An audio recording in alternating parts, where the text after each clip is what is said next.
Hello, world. Welcome back to another episode of the Alter Your Health podcast. This is your source of information and inspiration to promote the holistic transformation of your health and the health of our planet.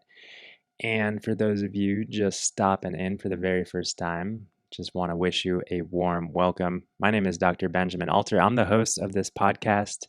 I practice holistic lifestyle medicine through Alter Health all around the world. My passion is really supporting you to be your own healer through understanding the science of whole food, plant based nutrition, and also mind body medicine. So, today's episode on the Alter Your Health podcast is unlike anything that I have ever done before. Today's episode is just me and you, just the two of us, going deep into what I've been thinking about and feeling throughout the craziness of our current societal transformation and healing. And yes, our current society is transforming and healing. And that is what's going on. And we can call it a coronavirus pandemic. We can call it whatever we want to call it. But there's big shifts going on. And if you're tuning in to this episode, you probably on some level feel that. And you probably on some level want to, be a part of that to the best of your ability. And I got no agenda here. I got no agenda in terms of what I really want to share. I'm going to be sharing what's on my mind in sort of maybe a stream of consciousness sort of way. Hopefully it doesn't get too crazy, too off track. Hopefully it stays pertinent and relevant to your health and the health of our world, because that's what this podcast is all about. And I must admit that feel a little in this moment, at least, a little self-conscious. Like, I've got this podcast going and I started it about 2 years ago now. And it was an opportunity, like I said many times, just to connect with brilliant minds and cool people who I admire and look up to and have great conversations. And truth be told, each and every week, it is a little bit of a stretch for me. It is a little bit of a stretch to engage in a conversation with someone who I don't know at all, oftentimes. I am certainly, by any definition, an introvert. I am not really outspoken by nature. I am learning to be more outspoken because I feel just oftentimes this overwhelming amount of energy building inside of myself, and it's got to go somewhere. And usually I want it to go further than just Susanna's ear. Bless her heart, Susanna, Dr. Susanna Alter, my wife and the co-host of this podcast. She is the receptacle of many vents and rants, and I wanted to give her a break. And I don't think I really weigh her down with my thoughts, but I tend to just, vent a lot about what's on my mind to her, and we have great conversations. But I wanted to take this conversation into the broader population, into the whole wide world. But I just wanted to set the stage in terms of clearing my conscience, clearing my mind, and really sharing with you where this is all coming from. Because let's face it, I think that there is an exceedingly overwhelming amount of information that we are all flooded with each and every day of our lives. We are inundated. And now it seems like we are inundated more than ever, right? In terms of people like me, just getting up in front of a camera, on a microphone, and just sharing what's on their mind. Blogs, YouTube videos, people are just sharing what's on their mind. And a lot of people have a lot of contradictory things to say. There's a lot of divisiveness, division happening in the world. But at the same time, what I feel and what I want to be talking about and focusing on is the dissolution of barriers and the dissolution of these kind of camps that I think a lot of us have isolated ourselves into, for better or for worse. And I feel like amidst this whole pandemic, this healing, this transformation that is taking place as we speak, there is a lot of coming together. And sure, there's a lot of, just a lot of ugliness around the fringes as that is all happening at the center. There's always going to be chaos if we look in the right place. But I want to draw our awareness and our attention to really the beauty and the health and the healing that is happening. So, like I said, don't really have an agenda for this talk, but I do have a few things that have been on my mind. And the first thing that I want to start this conversation off with, beyond what I've already said, of course, is the immune system. And a lot of people's awareness has been brought to the importance of having an immune system. And we all have an immune system. And I want to talk for a little bit about that immune system. And I should preface this whole conversation with, I'm going to do my very best to not be controversial and not be polarizing in what I have to say, but really just speak my truth and speak the truth as I see it. And that being said, I can't commit to the fact that I won't ruffle some people's feathers, because I think that we are living in a world where people are believing so strongly everything that they're hearing, that when the slightest thing doesn't completely mesh with what they've been told, then it's just completely irritative to that individual. So I'm not promising that I'm not going to be that irritant to the individual, but I am speaking my truth and speaking what I see to be, kind of non-controversial stuff. So, back to the immune system, which is something that a lot of us are thinking about. We hear about those who are immunocompromised tend to fare worst when exposed to this sort of virus, or really any sort of virus or pathogen, quote unquote, that we might be come in contact with. Those who are immunocompromised tend to fare the worst because the pathogen tends to grab hold stronger in them than in someone else, someone who might be younger, someone who might be more resilient in the sense that they've spent months, years, decades eating and living in a way that allows their immune system to be replete with all the minerals, the vitamins, the nutrients that it needs to function efficiently, properly. And then there are the immunocompromised who live in a way that leads their systems to be depleted from vitamins, from minerals, and all these kind of things that are required for their immune systems to be functioning optimally. And then there is all the other things that we don't want in our bodies, the toxins, quote unquote. And the fact of the matter is, we live in this world where we are undoubtedly going to be exposed to and accumulating over the course of our lives, a degree of toxins from our environment. And I know, whenever someone says detox, like, oh, you got to detox, you got to be toxin free, like, a lot of people, they raise their eyebrows and they question and they wonder, and it's kind of like a sign of some like fraud, like, because we've been told, or a lot of people say, it should say that the body detoxifies from all of these environmental things naturally. We don't have to worry about it. And that is 100% the truth when we nourish our bodies in a way that allow that natural detoxification process to happen.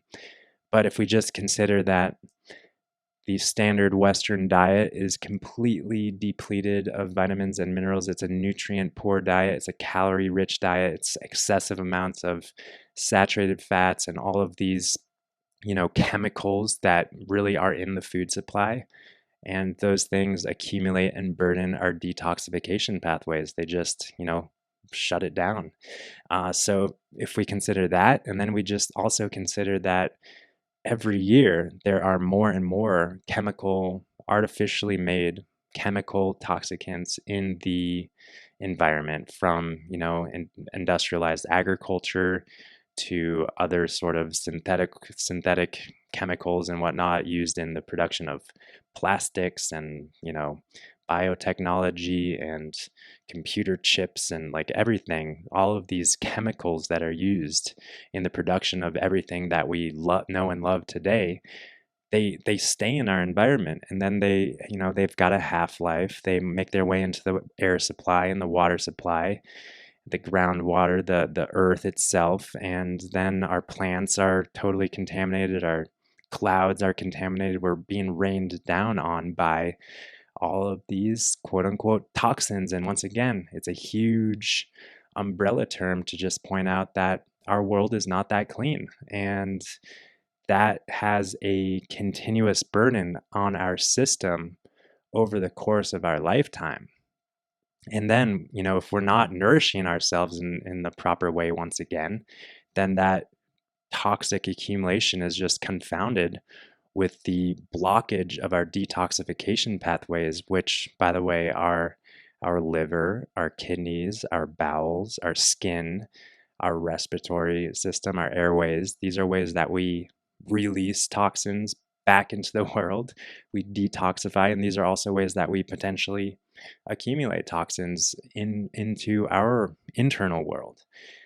So, this accumulation of crap from our environment, from our world, has a negative consequence when it comes to our system's ability to be resilient and to be able to defend ourselves from a foreign invader or a pathogen, quote unquote, or a virus or a bacteria or a yeast or a prion or, any one of these things that can mount an immune response in our bodies. Then the immune response isn't strong enough to overcome the potential negative consequences of that foreign invader.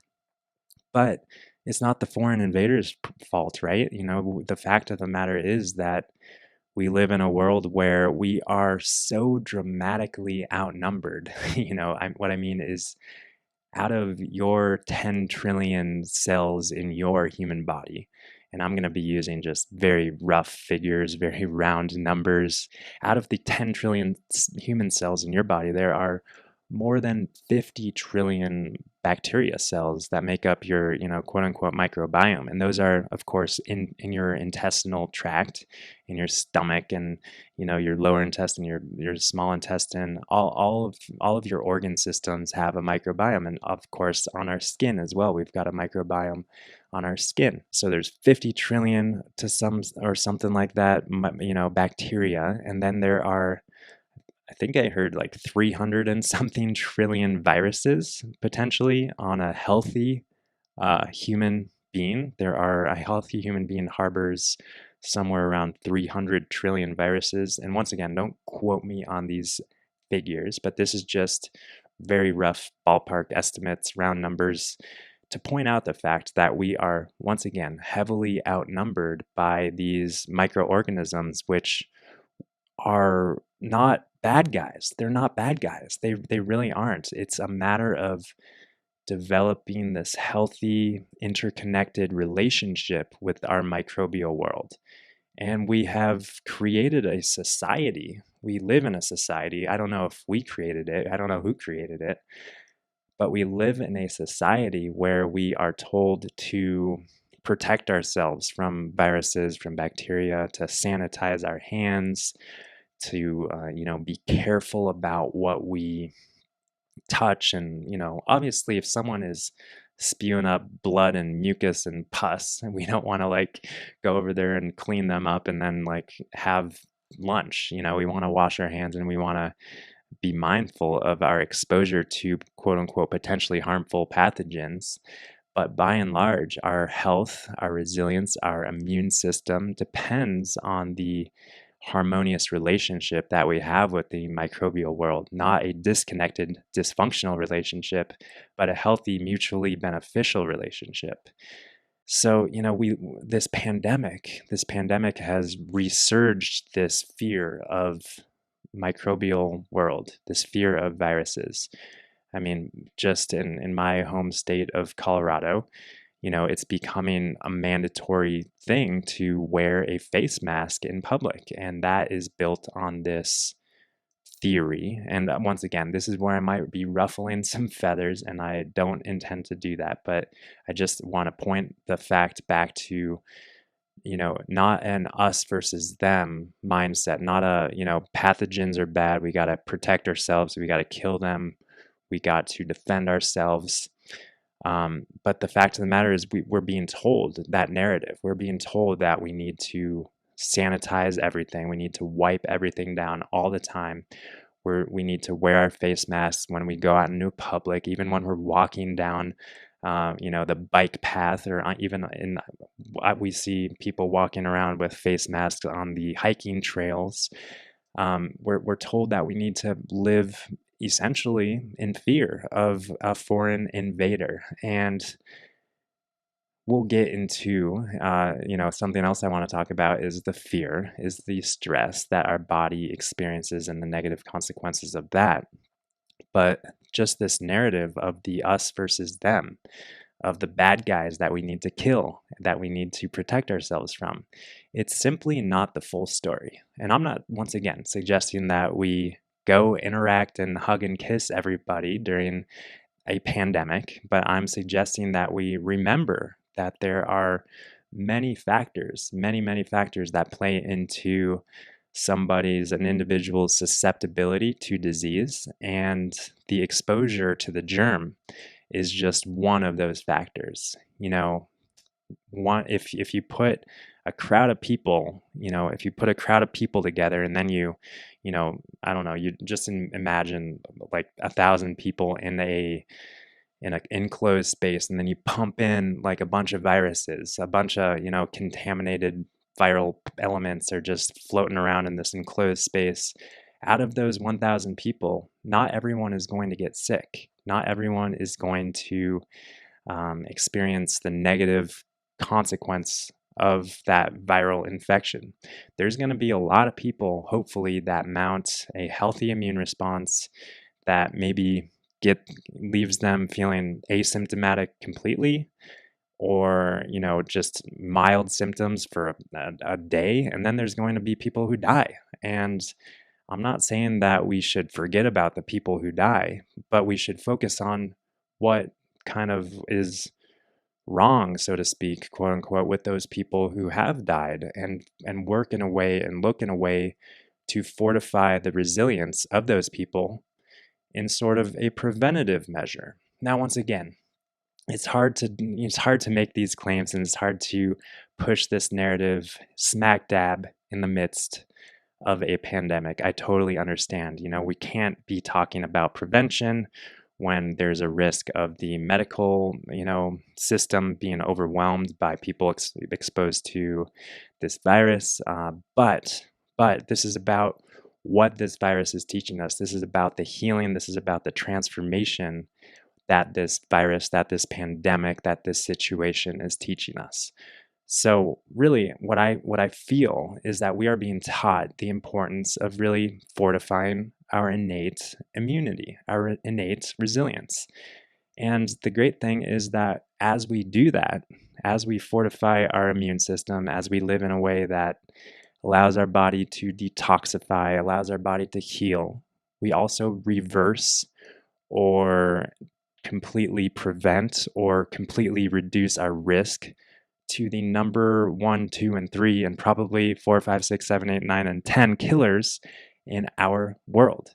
Mainly, heart disease, diabetes, and cancer. As we live in a way that allows our body to bolster its innate immunity, we also live in a way that allows our body to be free from these top killers in our world, pandemic or not, right? These are the reasons why people's lives are shut short. So again, taking a step back, seeing things beyond the narrow-minded view that this pandemic typically pushes us into, seeing what we can actually take from and learn from these current events, these current scenarios that really are plaguing the entire world. And I use the term plague, but but really it's just a wake-up call. It's a wake-up call for humanity. How are we going to live? How are we going to nourish ourselves in body, in mind, and in soul? Moving this on into the realm of mind, how about that for a transition? Moving this on into the realm of mind. How are we nourishing ourselves in mind? And right now, I am as guilty as you all. I'm not saying that you are all as guilty as me, but I'm guilty for this. I have been consuming huge doses of media in the last few weeks or months or whatever, however long it's been, right? I have been overdosing in my consumption of media. And a lot of it is conflicting information, right? We're told a lot of different narratives and we're fed this and we're fed that and don't believe this and believe me. And first of all, I don't want to be just another narrative. I certainly don't. I want to point us back to having a greater understanding beyond narratives, beyond stories and opinions and beliefs, and really, ask the question, how are we nourishing the mind? How are we nourishing our personal mind during crazy, crazy, crazy, crazy times like this?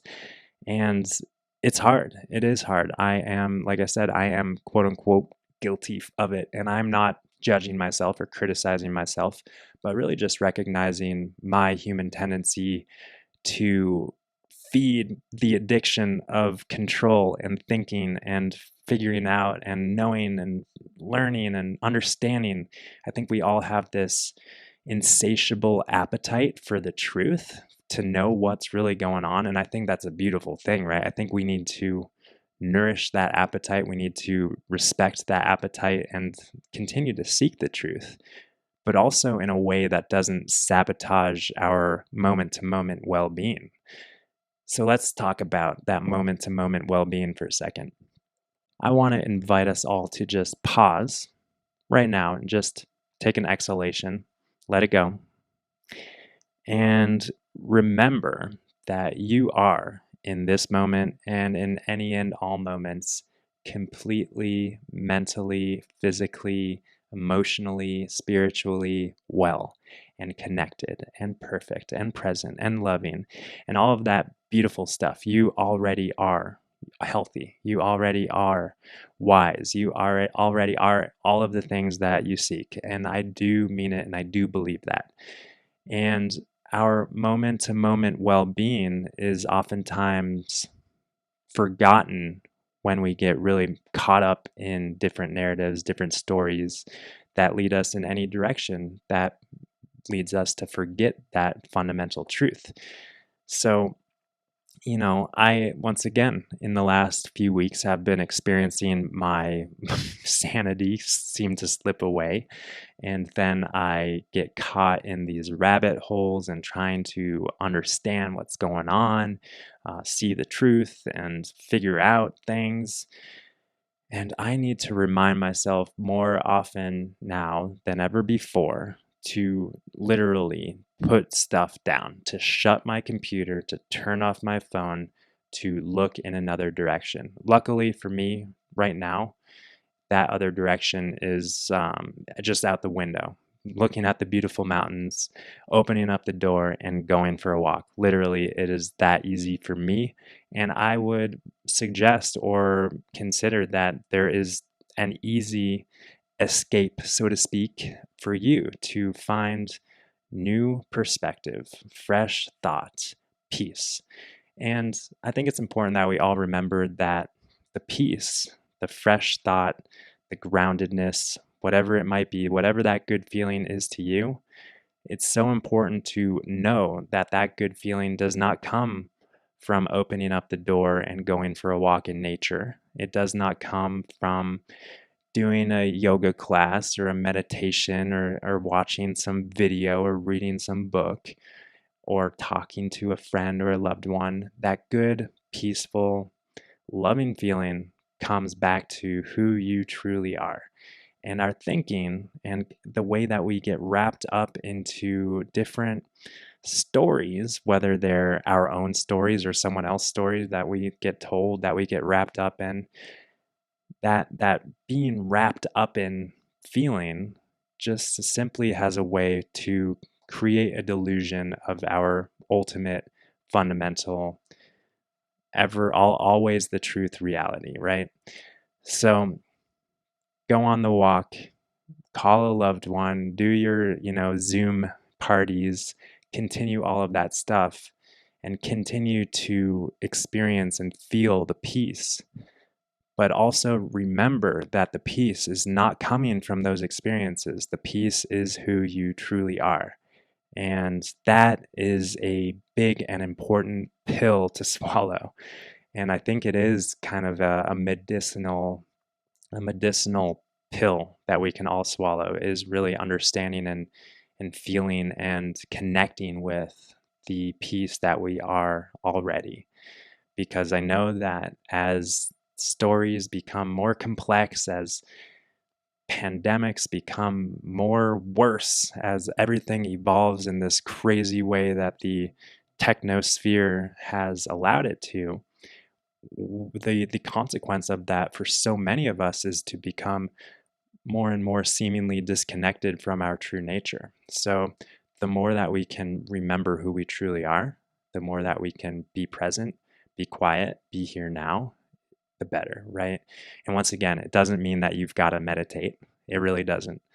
It doesn't mean that you've got to go on more nature walks. It doesn't mean that you have to do more yoga classes. No prescription required other than simply swallowing the truth of who you truly are and letting the craziness, the wild and craziness of your human experience to be just that, to be just part of the human experience, and this isn't easy. And but every once in a while, I'll be in the thick of it. I'll feel, like anxious, stressed, whatever it is, and then I will have just a glimpse of like whole, like, for me, my experience is kind of comical. Like it's like, whoa, what a crazy freaking episode of the Dr. Ben Alter show was I just wrapped up in, for the last day or two or week or whatever, however long it's been. But every once in a while, there's that glimpse of wake up where we just get, shocked out of body. Maybe, I don't know what it is for you, but I trust that we've all had it, where we get kind of sucked up out of our story and back into who we are. And then we oftentimes just like shrug it off and go back into the craziness of our human experience. But we can reflect and pause and really just question, what is the truth?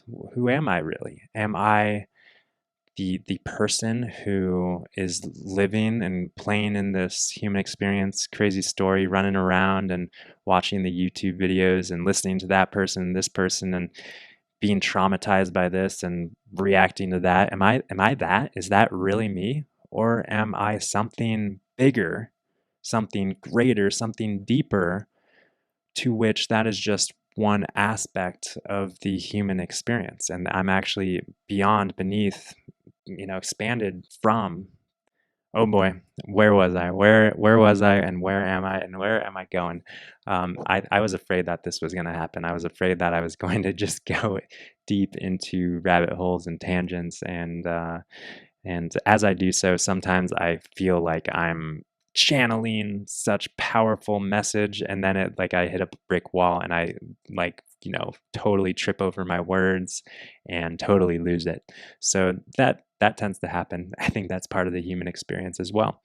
But the next kind of tangent topic thing that I wanted to bring up is, back to the immunity, back to your innate immunity, which is part of you, right? You are born with it and you develop it and you build it over the course of your life. And the way that you build it is actually by being exposed. It's by being exposed to different quote unquote pathogens, different elements in nature. And we being, the scientific community, we know that the more sterile our environment is, the more we are at risk for things like allergies and autoimmunity, because the immune system isn't given the power and the opportunity to develop. So it's never too late. It's never too late to develop your innate immunity. And in fact, we must continue always throughout our lives to develop that immunity, to live in a way that allows our immunity to develop. Because I believe, and I know, I do know, I think there's plenty of evidence that supports my knowing that the body heals itself. And one way that we can witness that is simply through the presence of our immune system. When we get when we get a cold, when we get the flu, whatever we come down with, we rest, we sleep, we nourish ourselves with good food, we surround ourselves with loving, caring people, and we get better. How in the heck does that happen? How does that happen? Well, it happens because you have an immune system. And then when you get better, the great thing is you actually get better than better. Once you come down with some virus, some illness, and you're given the opportunity to fully heal, to fully overcome that obstacle that your immune system face, then you are stronger. Then you are even more whole. Then you are even more vital than you were before. That is, if you give the body all of the nourishment and create the optimal environment for that natural healing to happen. So, there aren't any bad guys out there. There are no bad guys out there. There are only opportunities to overcome, to grow, to learn, and to heal. And yeah, I'm talking about with regard to the immune system. And I'm also talking about with regard to your life, with regard to the struggles that you face, not your immune system, but you. You know, your immune system faces struggles and you face struggles. And as you allow yourself to naturally overcome those struggles, then you're stronger for it, right? Then you learn, just like your immune system learns, just like your immune system develops this ability to produce antibodies to foreign substances, to foreign particles, to pathogenic invaders. Your psychology creates this resilience to obstacles. And it's like once you hike up that mountain, then the second time you do that, it's a piece of cake. It's a walk in the park, you know? And I think we've all had our own experience of overcoming things and actually feeling really pretty darn good for it. And then we're faced with maybe a similar challenge, and then it's like, oh, that's no big deal. That's no big deal. So it just really allows me to reframe what I judge in the present moment as being a big deal, as being something wrong or bad or awful, if it is just an opportunity for my soul, for lack of a better term, for my soul to learn and grow, to develop all of these new skills and experiences that make me more of who I truly am. So, what else did I want to share in this episode? And I do intend to keep it maybe shorter than I would like a long form interview that I have with someone else, because most of the people I have on the podcast, they are better at talking than I am. So, usually, if you have tuned into most episodes, it's the guest who's talking more, usually, right? Because I ask the questions and they give their long, in-depth explanations, and no one's asking me the questions here. I'm just kind of, once again, stream of consciousness, sharing what's in my heart, on my mind, and what I feel like the world needs to hear and remember. So what else does the world need to hear and remember? I think that the world really does need to hear and to remember that everything is and always will be totally okay. If we just go back to that point I made about your immune system, about your soul's resilience, and then if we just look at humanity. We look at society under that lens, within that perspective. Then we see that society, like, if we just consider that our society is, yeah, that's, billions of human beings. But if we look at each of those billions of human beings as just a cell of this greater organism, then we can trust that the organism has what it needs to recalibrate, to come back into balance, to heal. And as we consider that humanity is like an organism, then it can become difficult to really swallow and to to really, acknowledge the death and the destruction and all of that we are really faced with in our world today. I don't think that um, I don't think that human beings are really great at dealing with death. I think our society, I should say, has created this complete illusion of separation from life and death. Like, we live, and then at the end of life, we put people into, the nursing home or the hospital or the hospice center, whatever it is, and then like people live their last days and then they die, and then we don't even see their bodies, and then they're put underground, and then we cry for a day or a week or a month, and then we go on living our lives in fear of that transitionary moment in time. And I've been thinking, I do think a lot about death. I do think a lot about death. In fact, when I was really, really young, I used to think a lot about death. I remember my great grandmother died when I guess I was probably like 4 or 5 years old, maybe younger. I don't really remember. But I remember really being confused and curious because we used to visit her very often. And then it was just like, oh, she's gone. She's underground. She's in a box. And what the heck? What? Like where? What? How? When? What's next? Right? And I think that in the back of all of our minds throughout life, like it's a very human thing, right? To ponder death and to just hold it off as best we can all the time, not think about it. If the thought creeps in, then we, do our best to let it go and look in it another way. And some of us get really entangled with it. But the fact of the matter is, I think that our society doesn't really embrace the natural part of the human life, that is death. It is just part of life, right? And I know that there are a lot of spiritual teachings that I really resonate with.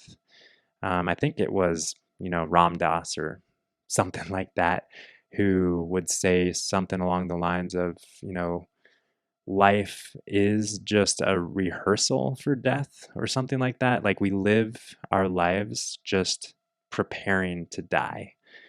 And I feel like the more we can really confront death, then the more we can live, right? The more we can really confront it, be comfortable with it, and just embrace that throughout our lives, the more we are more present in life, and we're not just having these suppressed thoughts about what happens when I die, where do I go, what's next, and there is invariably, even though we embrace it, there's always going to be the fear or the unknowing, that big void is always going to be there. But the more we can just talk about it and be with it, I think the better. So back to my point about, I don't even know what my point was, but I was talking about how like humanity is one big organism. And when we're talking about, the cells in your body, the 10 trillion human cells in your body, there's a constant turnover of cells, right? There's the apoptosis, that programmed cell death that naturally happens. And then there's new cells that are literally being born and dividing around the clock at all moments of your life. And then, if your cells aren't dying, if there's not the programmed cell death, then there's disease, then there's cancer, then there's tumors, then there's, aberrations in your physiology, and then pathology. And so death on a cellular level is part of life, and death on a societal level is part of life, right?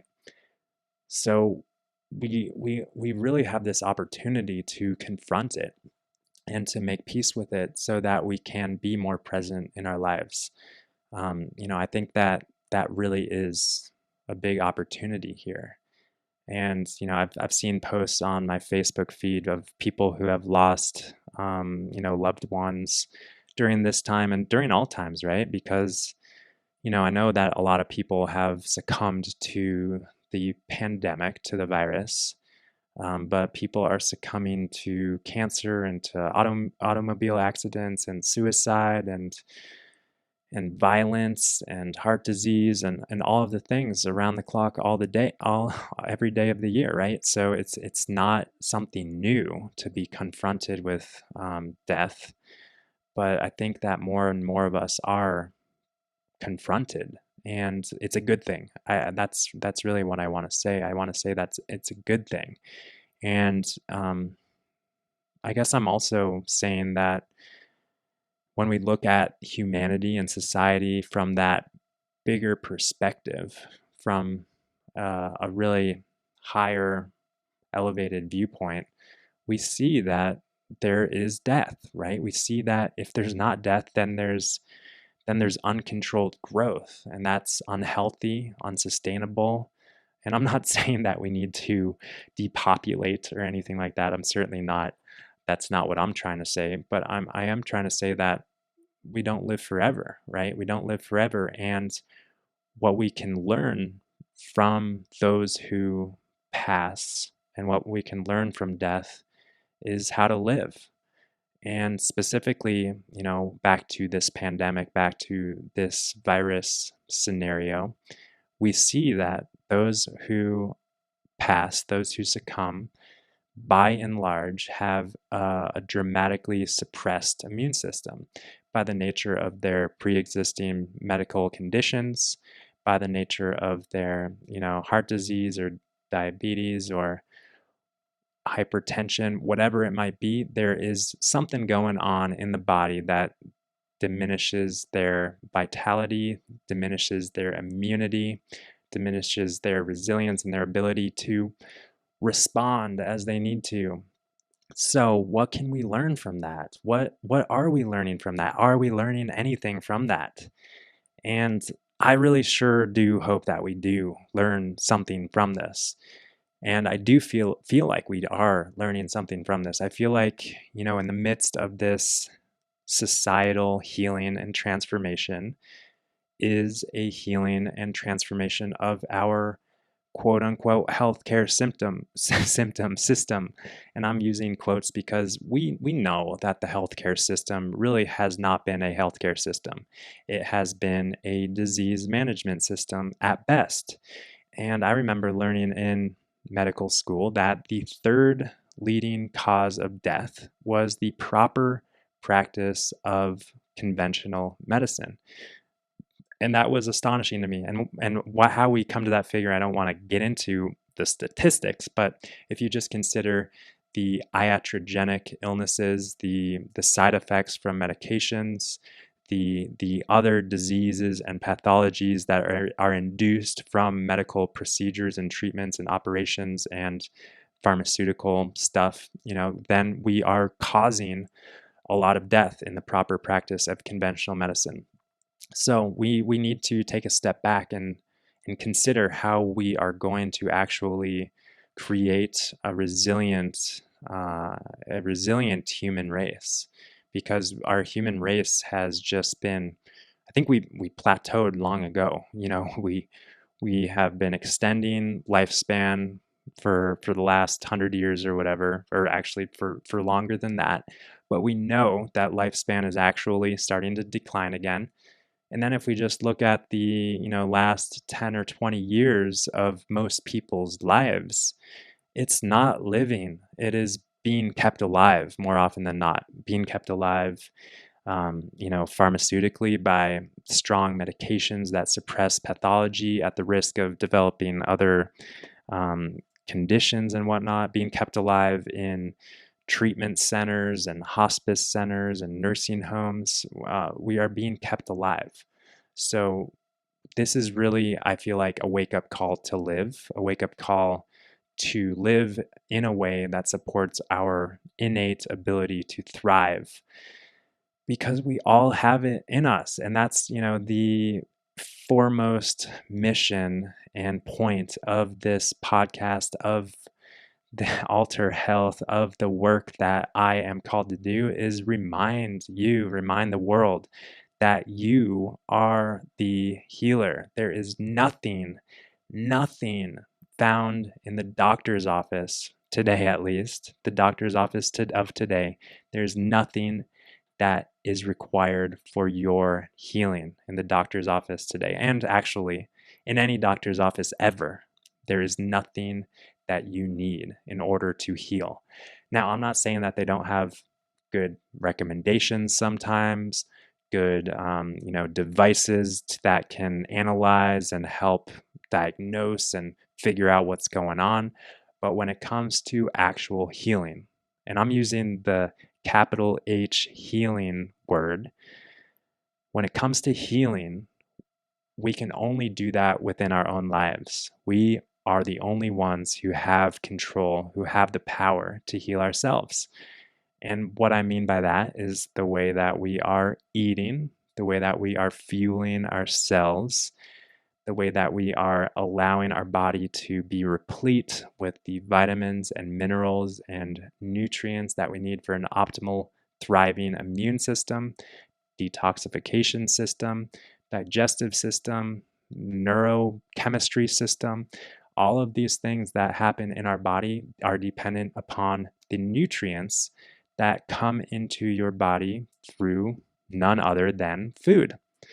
And look out in the world, most people aren't even eating food. Most people are eating genetically engineered frankenfoods, as some people put it, just total chemical garbage, right? So food is an important thing. So is the water that you're drinking. So is the air that you're breathing. So are the thoughts that you're thinking. So are the relationships that you're having. And so is your connection with your life's purpose. Because let's face it, if we are just kind of being dragged through life, or if we are having the experience of being dragged through life, how in the heck is someone going to have the clarity to make all of the healthy decisions that their life depends on if they're really just feeling like they're being dragged through life? And the way to live your life and not be dragged through life is to connect with your essential purpose for existing on planet Earth, because we all do have a purpose. That is why you're here. You are part of the human organism, right? You are one of the cells in this evolving, self-healing, thriving human organism. So what is your purpose? You do have one, and you actually have more than one. But the primary purpose is to remember all of this, to remember who you truly are, to remember and never forget, the essence of peace and love that is your true nature. And that is, something that just seemingly over time, over the course of programming throughout life, we have a way of forgetting this most basic, fundamental truth. So, where was I? Where was I going with all of that? That's really the point. That's maybe a good place to start wrapping things up and closing the thoughts around this podcast episode. Which, holy cow, how long have we been going?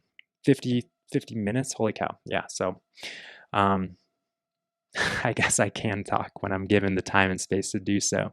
And I do appreciate you tuning in to being with me. Um, Yeah, I appreciate your presence. I appreciate your willingness to look in a direction where you can receive the support, the guidance, the information, and the inspiration that your soul and your body and your mind wants and needs right now to expand and to be more of what it already truly is.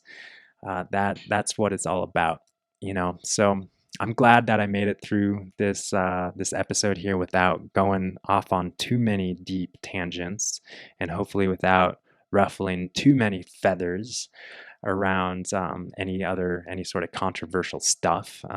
You know, I I do have a way of sometimes speaking up, and it's funny. You know, it happens more in like a Facebook comment or something like that, where the tone of my voice isn't really properly conveyed, maybe, and it's interpreted as critical or criticizing or just outright mean. I don't know. Maybe sometimes that's the interpretation. But anyways, I do like sharing my feelings, sharing my thoughts in a way that hopefully gives a broader, deeper understanding of really where things are coming from inside of me. And hopefully, you learned something. Hopefully, you remembered something.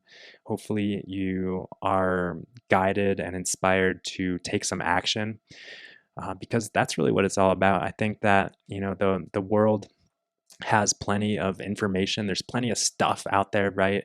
But what the world is really needing right now is heartfelt, inspired action.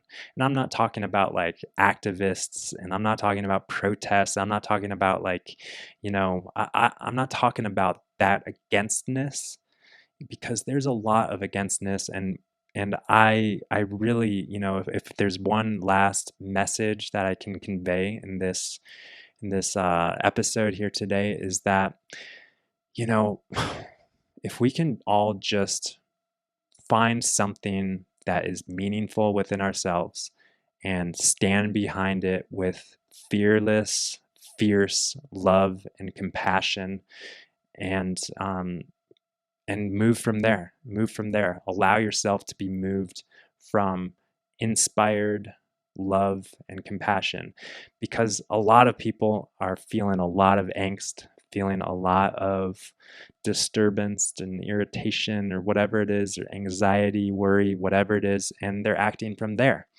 And that just perpetuates the energetic, I don't even know how to put words to it, but the energetic ickiness, or I don't know, you put the words to it. It just perpetuates that feeling of angst, that feeling of chaos, of, I don't, you put the words to it, but that is perpetuated by people acting out from a place of fear, anxiety, worry, you name it. So if there's one final message here, it's to connect with your love, connect with your compassion, connect with your passion, your truth, and go from there. Speak from there.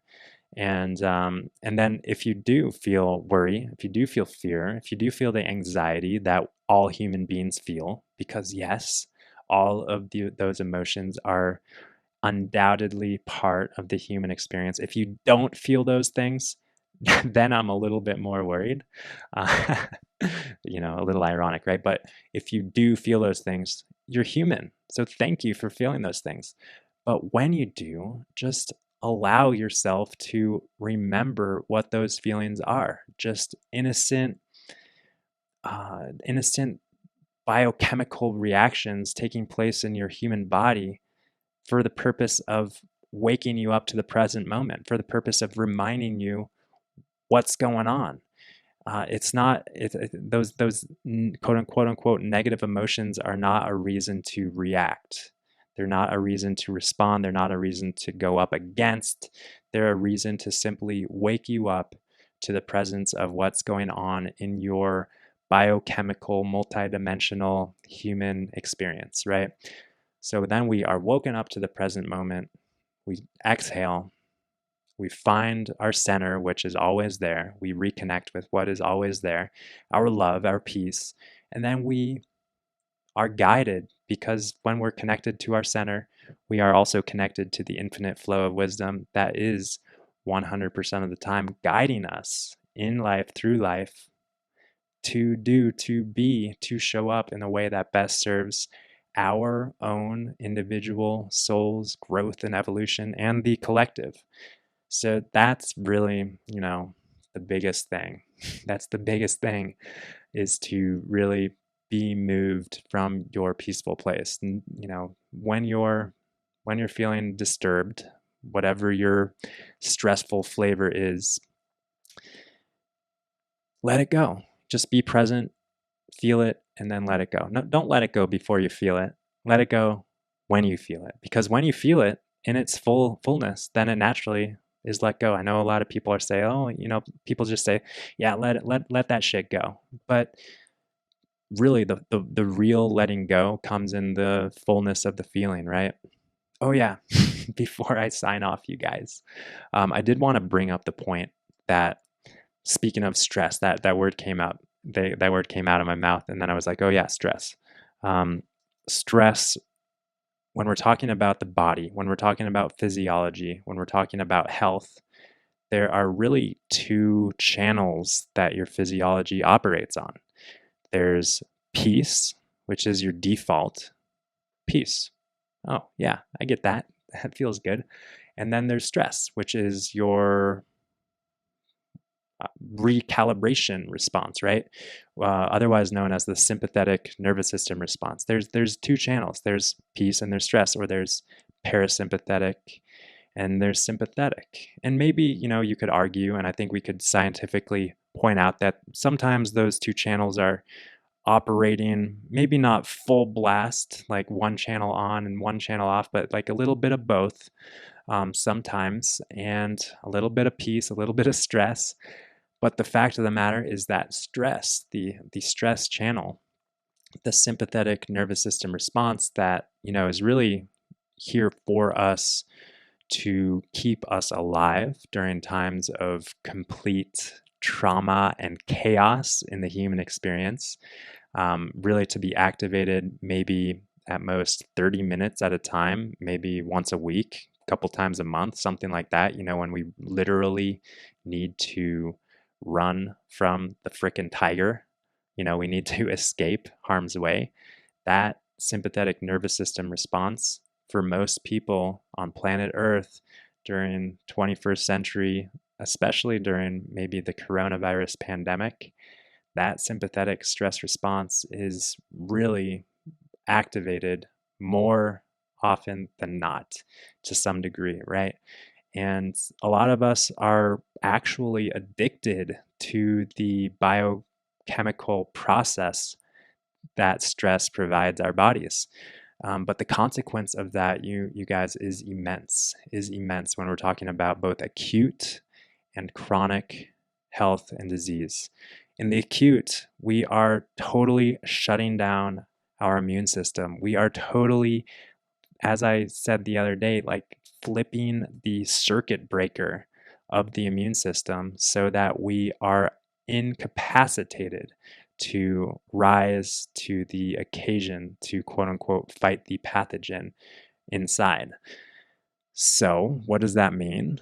It means that we are at risk of developing any infection or the reactivation of a viral infection, because remember, we are all exposed to quote unquote pathogens all the time. We are. It's part of our normal, healthy environment and ecosystem and ecology to be exposed in this harmonious way. So when we flip the circuit breaker, though, and when we are stressed, when the body is stressed, I'm not talking about when the mind is stressed, because sometimes the body is stressed and the mind doesn't even know.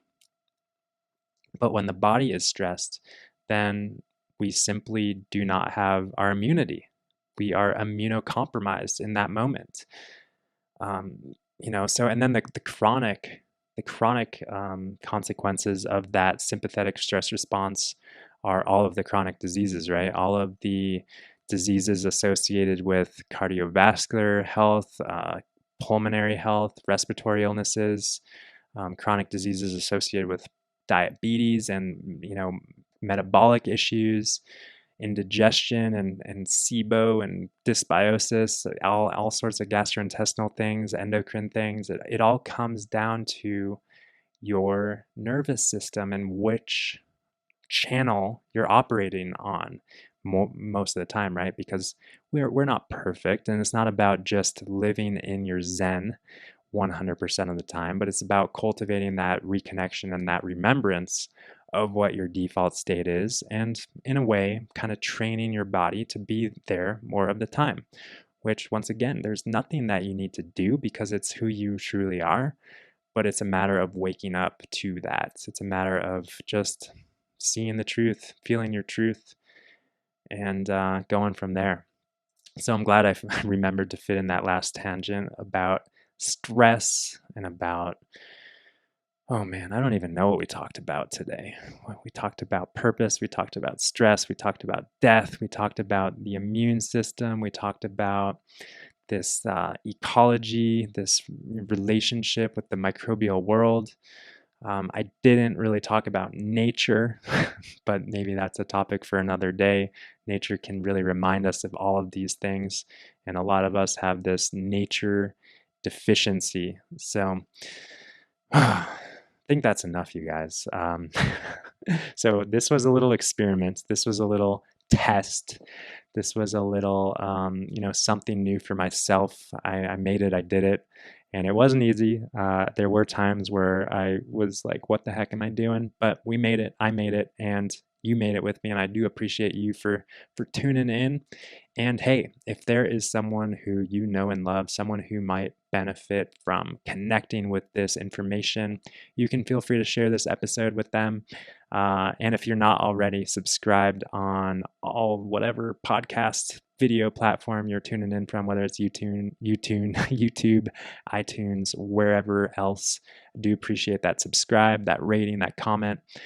And lastly, just a little plug for the plant-based and stress-free Facebook group. This is a free, open Facebook community to people who are committed to living their best life, committed to understanding how the science of a whole food, plant-based diet supports health and well-being physically. Also, people committed to understanding mind, thought, consciousness, how to live their best, most peaceful life. So you can come on into that Facebook group, and you can find us on Facebook at facebook.com/groups/alterhealth. And for any more notes or blogs, or I do want to start writing more. I kind of have taken a writing hiatus, but tune into www.alter.health for the podcast show notes and any other show notes related to any other of the 180 whatever episodes we've got on the podcast. So with that, send you back into your life and just appreciate you and honor you and acknowledge you for showing up, living your life, your best life, making it great. So peace and love, and we'll catch you on the next episode.